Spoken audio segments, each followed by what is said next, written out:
गोपालगंज, नाथनगर, भागलपुर नगर, कहलगांव, पीरपैती, गोपालपुर और बिहपुर में हुए मतदान की कल यानी 10 नवंबर को मतगणना होना है। वही मतगणना के लिए भागलपुर में 2 केंद्र बनाए गए हैं। इससे पहले पॉलिटेक्निक कॉलेज में ही मतगणना का कार्य होता था, लेकिन कोरोना संक्रमण को लेकर पॉलिटेक्निक कॉलेज में बिहपुर, गोपालपुर, नाथनगर और भागलपुर का मतगणना करवाया जाएगा, जबकि महिला ITI कॉलेज में पीरपैती, कहलगांव और सुल्तानगंज विधानसभा के सभी बूथों पर हुए मतदान का गिनती होना है। इसी कड़ी में दोनों मतगणना स्थलों पर सुरक्षा के व्यापक इंतजाम किए गए हैं। मतगणना स्थल पर कल सुबह से ही सुरक्षा व्यवस्था 3 श्रेणी में होगी। केंद्र पर अर्धसैनिक बलों के अलावा BMP और जिला बल के जवानों को प्रतिनियुक्त किया जाएगा। इस संबंध में जिला निर्वाचन अधिकारी सह जिलाधिकारी प्रणव कुमार की माने तो पहले पोस्टल बैलेट की गिनती होगी। वही सुबह 9:30 बजे तक पहला रुझान आने की प्रबल संभावना है। दोपहर 1 बजे तक प्रत्याशियों की जीत हार की स्थिति भी काफी हद तक स्पष्ट हो जाएगी। DM की माने तो पहले बिहपुर विधानसभा और आखिरी में भागलपुर और पीरपैती का रिजल्ट आएगा।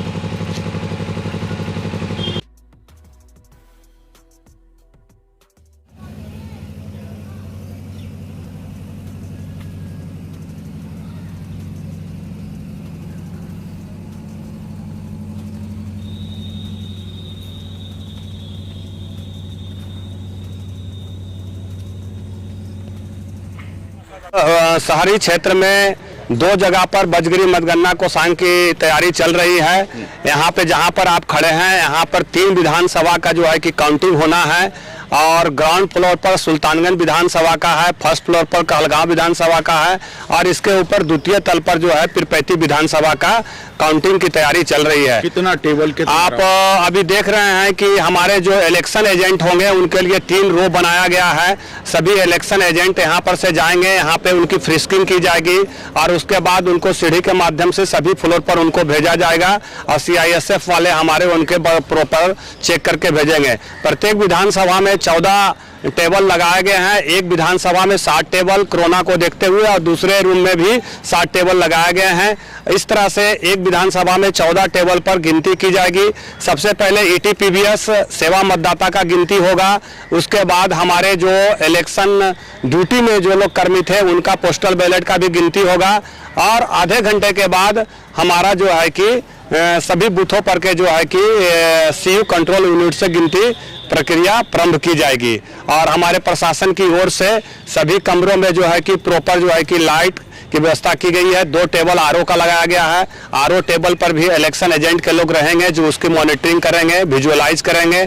साथ ही साथ ETPBS की गिनती के लिए अलग व्यवस्था की गई है। सभी ETPBS काउंटर पर सरकारी निर्देशानुसार कंप्यूटर की व्यवस्था की गई है, स्कैनर की व्यवस्था की गई है, प्रॉपरली ट्रेंड वहाँ पे डाटा एंट्री ऑपरेटर की लगाई गई है और हम समझते हैं कि प्रशासन को से सही तैयारी मुकम्मल यहाँ पर चल रही है।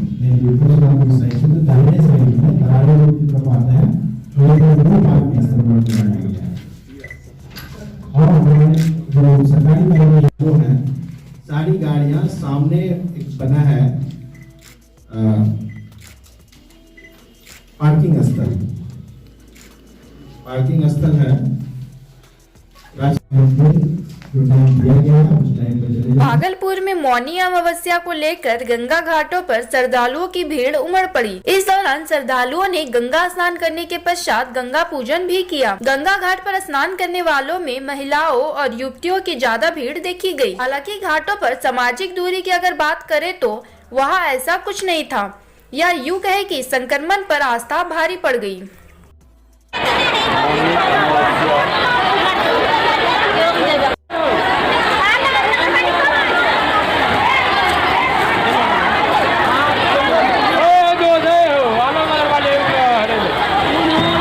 उत्तर प्रदेश में कन्नौज के प्रीति पटेल ने आत्मनिर्भर यूपी बनाने में एक कदम बढ़ा दिया है। वही ऐसा कर प्रीति में न सिर्फ युवाओं और महिलाओं को रोजगार दिया, बल्कि उन्होंने ऐसा करने के लिए औरों को भी प्रेरित किया है। वही अब प्रीति महिलाओं का रोल मॉडल भी बन गई है। दरअसल प्रीति ने मोमबत्ती बनाकर महिलाओं को आत्मनिर्भर बनना सिखाया है। यूपी के कन्नौज से कैथन टीवी नेटवर्क ग्रुप के लिए जिला चीफ ब्यूरो शिबा पटेल की खास रिपोर्ट। कोई ज़्यादा जानकारी नहीं थी, चालू कर दिया था। और ट्रेनिंग में जब हम लोगों को सिखाया गया था तो यही सफ़ेदई वाली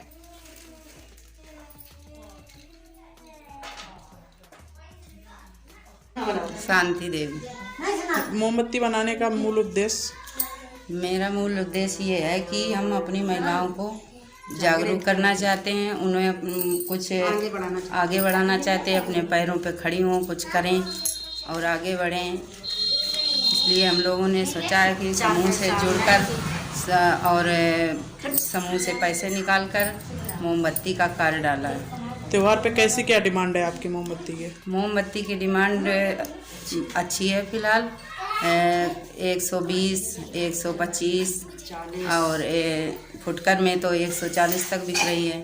अच्छा, और क्या नाम, कितनी महिलाएं इसमें कार्य करती हैं? इसमें लगभग 15 महिलाएं कार्य कर रही हैं और हमारे साथ हमारे समूह में लगभग 100-150 महिलाएं जुड़ी हुई हैं।